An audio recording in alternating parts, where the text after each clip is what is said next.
அல்லாவிற்கு பிறகு கவனத்தில் எடுக்க வேண்டிய ஒரு உறவென்றால் உம்முக் உம்முக் உம்முக், உன் தாய் உன் தாய் உன் தாய்.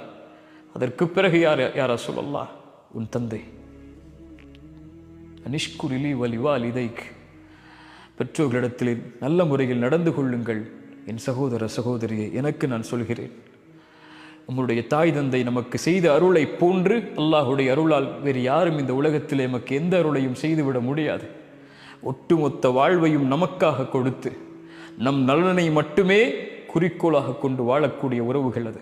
குறிப்பாக தாய் தன் எதிர்பார்ப்புகளை, தன் ஆசைகளை, தன் எண்ணங்களை, தன் வயதை, தன் வாழ்க்கையை, ஒட்டுமொத்தத்தையும் தன் பெற்றெடுத்த பிள்ளை நலமோடு இருந்தால் போதும் என்று கழிக்கக்கூடிய ஒரே உறவு இந்த உலகத்திலே தாய் மட்டும்தான். அந்த தாயை நோவினை செய்து